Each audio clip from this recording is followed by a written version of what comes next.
Power to the truth. This is Margo. This is Monday, April the 8th, 2019, 5:55 p.m. Pacific Time, United States of America.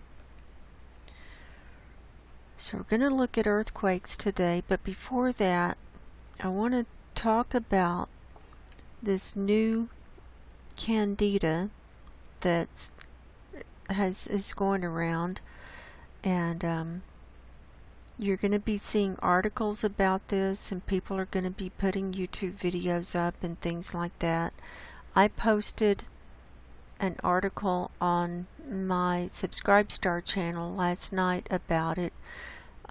This is another article. This is from MSN.com, and it's from the New York Times. And then we're going to look at the CDC, what it says about it. But it's a new strain of Candida, or new form of Candida, called Candida Oris, or C-auris. And so let's just go over some of this. And it's pretty frightening, but I have been suffering from systemic chronic Candida, not this form, probably Candida albicans, for most of my life. And by watching my diet, and I've been taking some supplements that have been helping. It's helped keep the mucus load down in my body, and I'm able to function. So, but it's getting harder as our world gets more toxic day by day, and they're dumping all kinds of poisons in the atmosphere. And of course, you know, with the greenhouse gases, that doesn't help matters any. But this is a drug-resistant strain of Candida that it's not responding to anything. So let's just go through this article, and then we'll look at the CDC stuff, and then I'll do a little discussion, and then we'll look at earthquakes. Deadly germs lost cures, a mysterious infection spanning the globe, and a climate of secrecy. And this is from 2 days ago.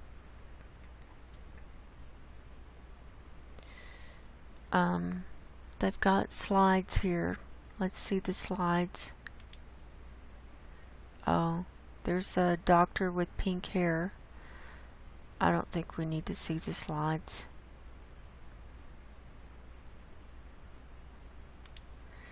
And I've got another new mouse that I'm trying out today, so I hope my hand doesn't cramp. So last May, an elderly man was admitted to the Brooklyn branch of Mount Sinai Hospital for abdominal surgery. So this is almost a year ago. A blood test revealed that he was infected with a newly discovered germ, as deadly as it was mysterious. Doctors swiftly isolated him in the intensive care unit. The germ, a fungus called Candida auris, and it's spelled A-U-R-I-S, preys on people with weakened immune systems and is quietly spreading across the globe. Over the last 5 years, it has hit a neonatal unit in Venezuela, swept through a hospital in Spain, forced a prestigious British medical center to shut down its intensive care unit, and taken root in India, Pakistan, and South Africa. Let's go to clean view. I don't like all those ads. Okay, now we get to see all the pictures. So that's what it looks like under the microscope.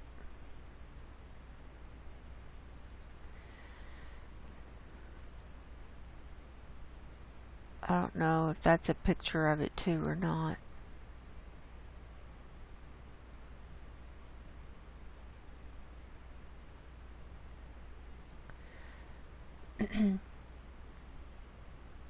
We'll come back to the slides.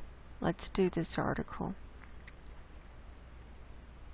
Recently, C-auris reached New York, New Jersey, and Illinois, leading the Federal Centers for Disease Control and prevention to add it to a list of germs deemed urgent threats.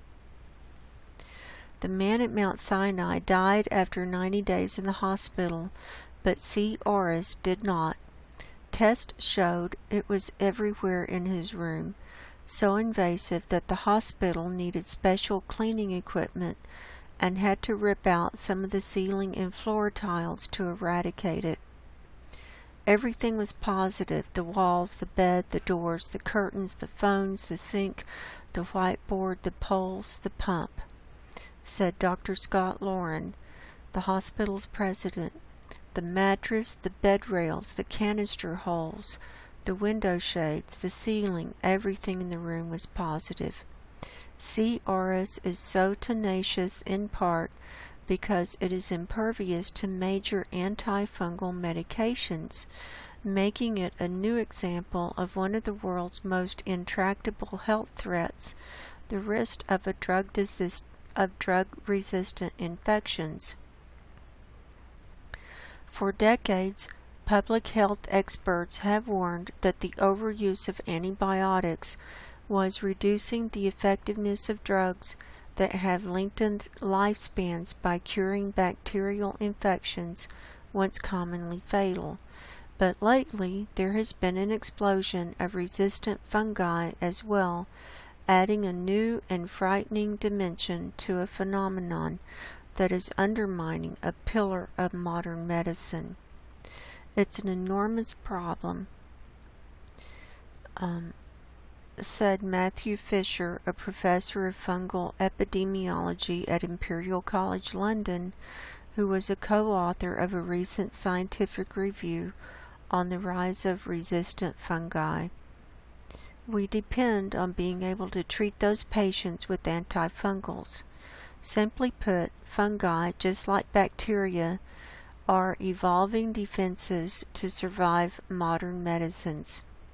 Yet even as world health leaders have pleaded for more restraint in prescribing antimicrobial drugs to combat bacteria and fungi, convening the United Nations General Assembly in 2016 to manage an emerging crisis, gluttonous overuse of them in hospitals, clinics, and farming has continued. Resistant germs are often called superbugs, but this is simplistic because they don't typically kill everyone. Instead, they are most lethal to people with immature or compromised immune systems, including newborns and the elderly, smokers, diabetics, and people with autoimmune disorders who take steroids that suppress the body's defenses.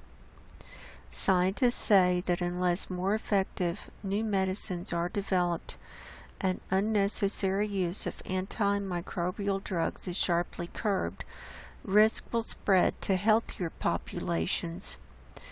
A study the British government funded projects that if policies are not put in place to slow the rise of drug resistance, 10 million people could die worldwide of all such infections in 2050, eclipsing the 8 million expected to die that year from cancer. We're not going to be here in 2050. In the United States, 2 million people contract resistant infections annually, and 23,000 die from them, according to the official CDC estimate. The number was based on 2010 figures. It's higher than that now. More recent estimates put the death toll at 162,000.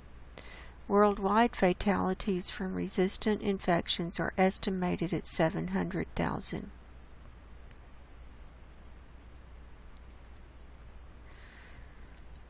Antibiotics and antifungals are both essential to combat infections in people, but antibiotics are also used widely to prevent disease in farm animals, and antifungals are also applied to prevent agricultural plants from rotting. Some scientists cite evidence that rampant use of fungicides on crops is contributing to the surge in drug-resistant fungi infecting humans. Yet as the problem grows, it is little understood by the public, in part because the very existence of resistant infections is often cloaked in secrecy. With bacteria and fungi alike, hospitals and local governments are reluctant to disclose outbreaks for fear of being seen as infection hubs. Even the CDC, under its agreement with states, is not allowed to make public the location or name of hospitals involved in outbreaks. State governments have in many cases declined to publicly share information beyond acknowledging that they have had cases. All the while, the germs are easily spread, carried on hands and equipment inside hospitals, ferried on meat and manure-fertilized vegetables from farms, transported across borders by travelers, and on exports and imports, and transferred by patients from nursing home to hospital and back. C-auris, which infected the man at Mount Sinai, is one of dozens of dangerous bacteria and fungi that have developed resistance. Yet, like most of them, it is a threat that is virtually unknown to the public. Other prominent strains of the fungus Candida, one of the most common causes of bloodstream infections in hospitals, have not developed significant resistance to drugs, but more than 90% of C-auris infections are resistant to at least one drug, and 30% are resistant to 2 or more drugs. And Dr. Lynn Sosa, Connecticut's deputy state epidemiologist, said she now saw C-auris as the top threat among resistant infections. It's pretty much unbeatable and difficult to identify, she said. Nearly half of patients who contract C-auris die within 90 days, according to the CDC, yet the world's experts have not nailed down where it came from in the first place. It's a creature from the Black Lagoon. It bubbled up and now it's everywhere. No need to tell the public. And they said, so anyway, I'll leave the link below. This goes on and on. It's a really long, involved article.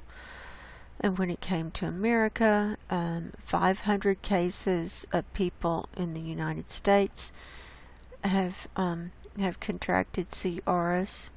They're concentrated in New York, 309 in New York, 104 in New Jersey, 144 in Illinois.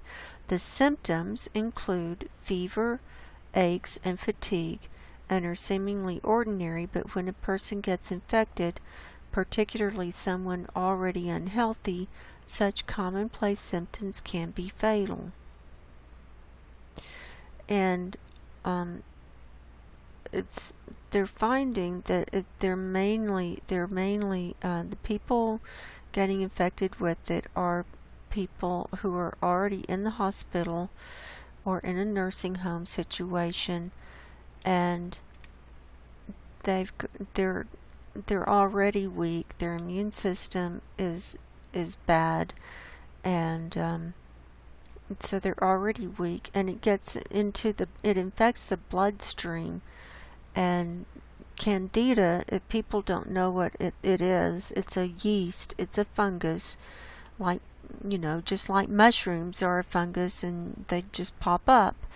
And it thrives under certain conditions. It thrives in the human body. It thrives on sugar, and it thrives on acidic conditions. And so if it gets in the bloodstream, it's going to choke out the oxygen in the blood, and that's how people die, because you just can't get the oxygen to all your cells. That's my theory. So now, this is from the CDC, general information about Candida auris. Healthcare facilities in several countries have reported that a type of yeast called Candida auris has been causing severe illness in hospitalized patients. In some patients, this yeast can enter the bloodstream and spread throughout the body, causing serious invasive infections. This yeast often does not respond to commonly used antifungal drugs, making infections difficult to treat. Patients who have been hospitalized in a healthcare facility a long time have a central venous catheter or other lines or tubes entering their body, or have previously received antibiotics or antifungal medications, appear to be at highest risk of infection with this yeast. That's what it looks like in the petri dish. Specialized laboratory methods are needed to accurately identify C-auris. Conventional laboratory techniques could lead to misidentification and inappropriate management, making it difficult to control the spread of C-auris in healthcare settings. Because of these factors, the CDC is alerting U.S. healthcare facilities to be on the lookout for C-auris in their patients. So, they've got links to for latest information, fact sheet, recommendations for labs and health professionals, information for parents and family members, questions and answers for healthcare personnel. Why is the CDC concerned about C-auris infections? We already went over this in this article. It's multi-drug resistant. It's difficult to identify with standard laboratory tests, and it has caused outbreaks in healthcare settings. And what types of infections can C-auris cause? It has caused bloodstream infections, wound infections, and ear infections. It has also been isolated from respiratory and urine specimens, but it is unclear if it causes infections in the lung or bladder. By the way, it is contagious. It can be passed from one person to the next. In their spit, in their phlegm, in their body fluids. It can live on a person's skin who has it, and if you just touch them, you can get it.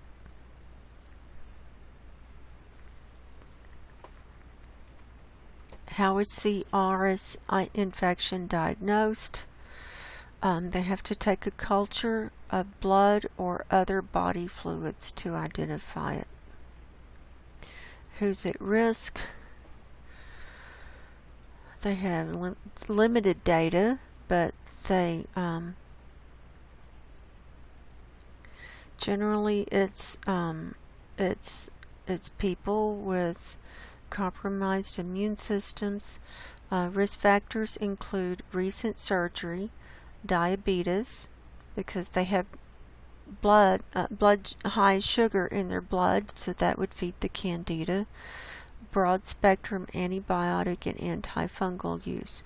People who have recently spent time in nursing homes have lines and tubes that go into their body, such as breathing tubes, feeding tubes, and central venous catheters, seem to be at the highest risk. Infections have been found in patients of all ages, from preterm infants to the elderly.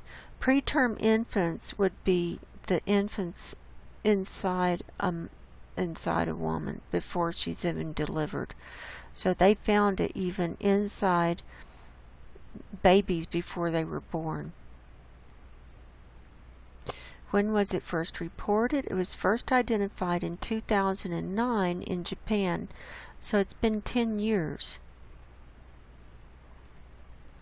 Retrospective review of Candida strain collections found that the earliest known strain of C. auris dates to 1996. So that's 13 years before the 2009 in Japan and South Korea. CDC considers C-auris an emerging pathogen because increasing numbers of infections have been identified in multiple countries since it was recognized. How did it get its name? Oris is the Latin word for ear. Despite its name, C-auris can also affect many other regions of the body and can cause invasive infections, including bloodstream infections and wound infections. So people who are bedridden, they get bed sores, they won't heal if they've got this. Where have C-auris infections occurred globally? They've been reported from over 20 countries, including the United States. Because identification of C-auris requires specialized laboratory methods, infections likely have occurred in other countries but have not been identified or reported. We're going to look at the tracking in the map in a minute. How is it spread globally? They've done genome sequencing of specimens from countries in the regions of Eastern Asia, Southern Africa, and South America. While genome sequencing produces detailed DNA fingerprints in organisms, DNA found isolates within each region are quite similar to one another, but are relatively different across regions. These differences suggest that C-auris has emerged independently in multiple regions at roughly the same time. Now that's interesting. How could that happen? You know, it could be coming from the air. It could be developing from the air, coming from outer space even. I don't know. Or it could have been a bioweapon that was developed in the laboratory and they're testing it. I don't know. Would someone be likely to get a C-auris infection if they travel to any of these countries? It is unlikely that routine travel to countries with documented C-auris infections would increase the chance of someone getting sick from C-auris. Infections have occurred primarily in patients who were already in the hospital for other reasons. People who travel to these countries to seek medical care or who are hospitalized there for a long time may have an increased risk for C-auris infection.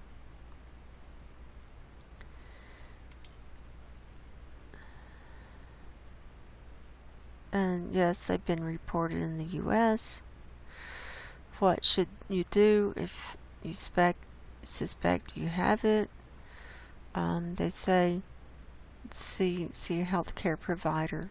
But before you see him, when you call and make the appointment, you need to tell him on the phone you think you might have it, because the doctors, I read that the doctors and the staff have to take precautions when they're even in a room or treating someone with it. They have to be fully covered. Fully covered. That's what I read.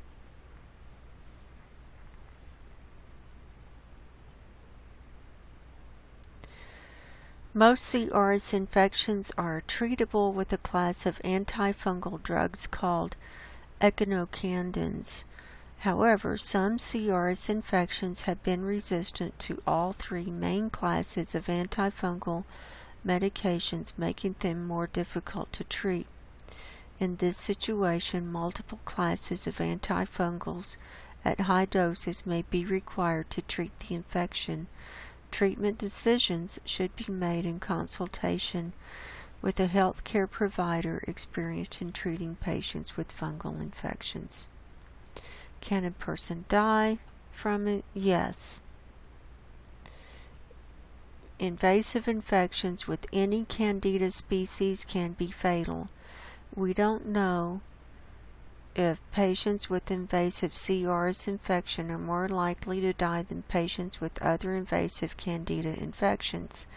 Based on information from a limited number of patients, 30 to 60% of people with C-auris infections had died. However, many of these people had other serious illnesses that also increased their risk of death. How is it spread? It's spread in healthcare settings through contact with contaminated environmental surfaces or equipment, or from person to person. Person to person.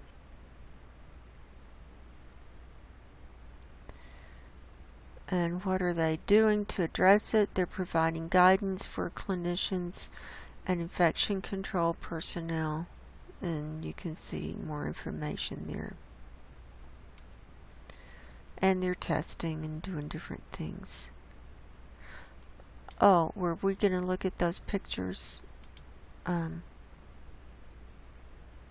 They're the pictures.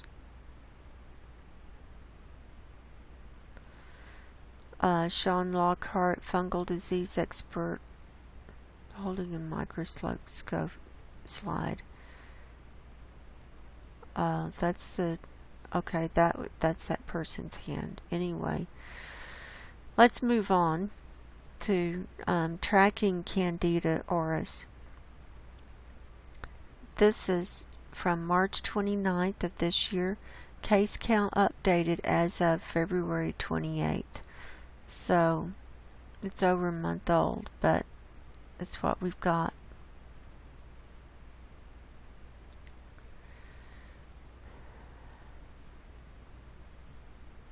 Most C-auris cases.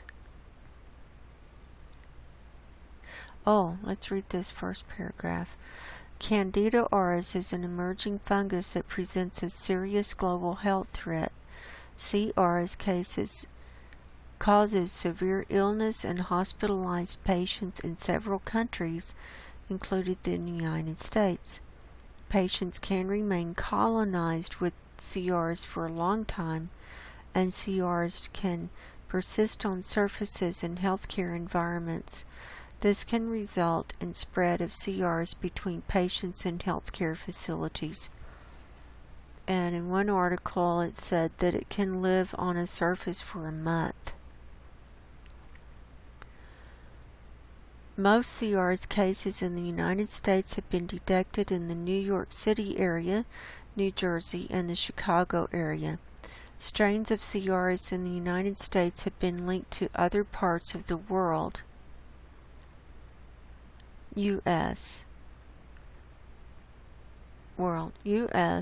C-auris cases are a result of inadvertent introduction into the United States from a patient who recently received health care in a country where C-auris has been reported, or result of local spread after such an introduction. So here's the map in the United States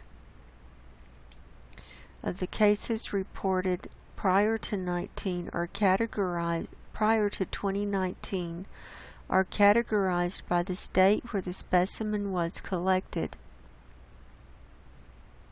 Cases reported in 2019 are categorized by the patient's state of residence to reflect the standards of the Nationally Notifiable Disease Surveillance System.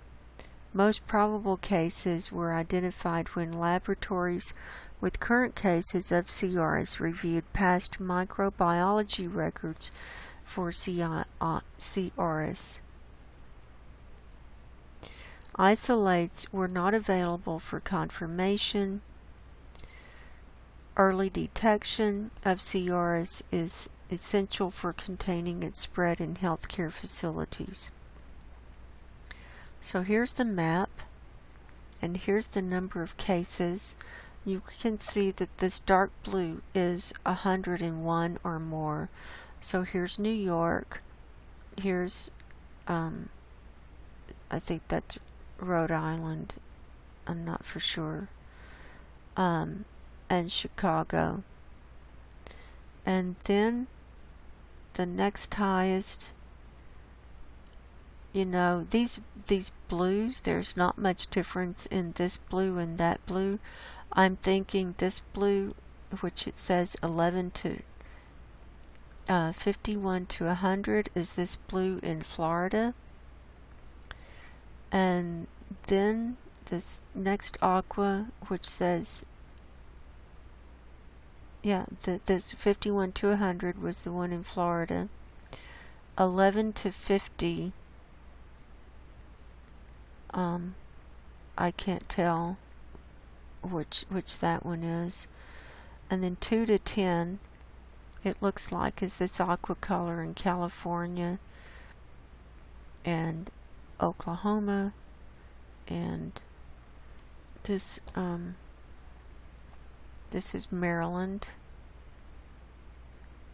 and I think that's Massachusetts. And then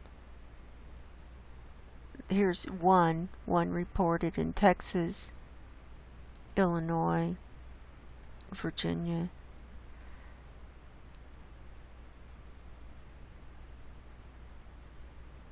and I'm not sure on those little states up there. So you can look at this map yourself. Clinical cases of Candida auris reported by United States as of February 28, 2019. Here's confirmed and probable. California 2, Connecticut 1, Florida 12, Illinois 144 and 4 probable. So that's high. Indiana 1, Maryland 1, Massachusetts 7, New Jersey 104, 22 probable, New York 309 confirmed and 4 probable, Oklahoma 2, and if I don't say probable, it means it's confirmed, Texas 1, Virginia 1, total 587 confirmed and 30 probable. Beyond the clinical case counts reported above, an additional 1,056 patients have found to be colonized with C-auris by targeted screening in 7 states with clinical cases, and they update their counts monthly. Now, here are the countries around the world where it's been. So here's the United States, and it's been up in Canada. It's been in the northern part of South America. Looks like Colombia and Venezuela. It's been South Africa. It's been in a few countries in Africa.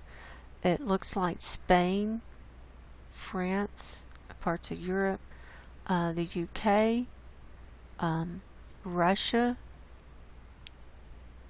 China, all of Asia, China, Asia, India, Pakistan, the Middle East, Australia, Tasmania, New Zealand looks free, Greenland looks free so far. So, and the green is single cases, the blue is transmission or multiple cases of C-auris reported, and the hatch marks say U.S. C-auris cases linked to healthcare stays in these countries. So that means people who were in these countries and then came to the United States and then infected people here, you know, they're linked. So we're so global. I mean, this stuff can go all over the place. Single cases of C-auris. I think I might just make this a separate show from earthquakes and just do do this. So single cases of C-auris have been reported from Austria, Belgium, Iran, Malaysia, the Netherlands, Norway, Switzerland, Taiwan, and the United Arab Emirates. Multiple cases of C-auris have been reported from Australia, Canada, China, Colombia, France, Germany, India, Israel, Japan, Kenya, Kuwait, Oman, Pakistan, Panama, Russia, Saudi Arabia, Singapore, South Africa, South Korea, Spain, the United Kingdom, the United States, primarily from the New York City area, New Jersey, and the Chicago area, and Venezuela. In some of these countries, extensive transmission of C-auris has been documented in more than one hospital. U.S. cases of C-auris have been found in patients who had recent stays in healthcare facilities in India, Kenya, Kuwait, Pakistan, South Africa, the United Arab Emirates,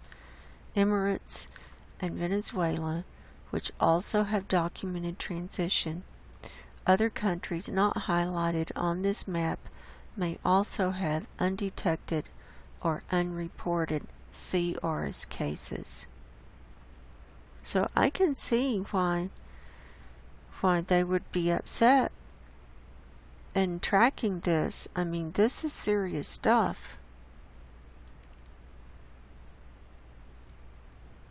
This is serious stuff, and it's kind of flipping me out. So you want to keep your immune system as healthy as possible. You want to eat as clean a diet as possible. Stay away from sugars and bread, and because that feeds Candida, any kind of Candida. There's a company online that I've been getting supplements from that help with the mucus and fighting Candida. It's called globalhealingcenter.com.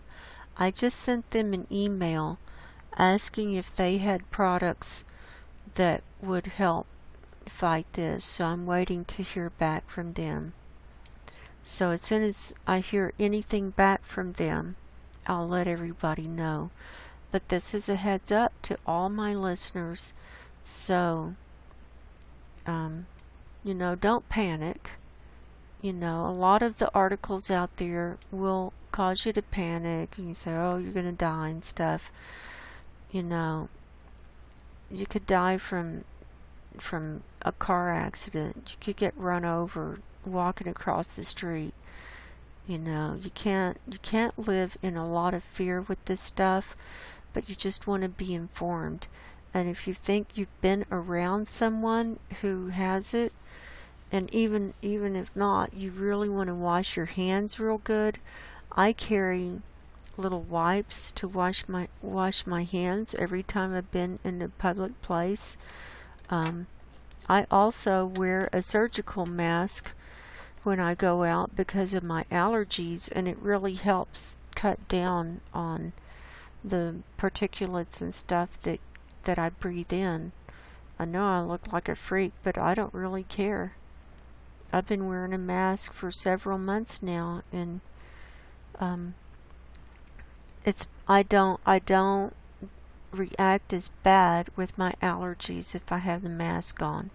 It cuts out a lot of the perfumes and smells and stuff like that when I go out in public. And I can tell a difference when I don't wear my mask than when I do wear it. So, it's serious stuff, and we are in the end times, and so we're going to have more and more of these kinds of diseases and these kinds of things happening, and pandemics and outbreaks and stuff, and as our bodies become less able to handle them, we will succumb to these infectious diseases. and we will be sicker as the days go by. But I just wanted to bring this to everybody's attention. So I love you guys. So God bless you. If you haven't gotten right with God and Jesus, now would be a good time. Until next time, go in peace and goodbye.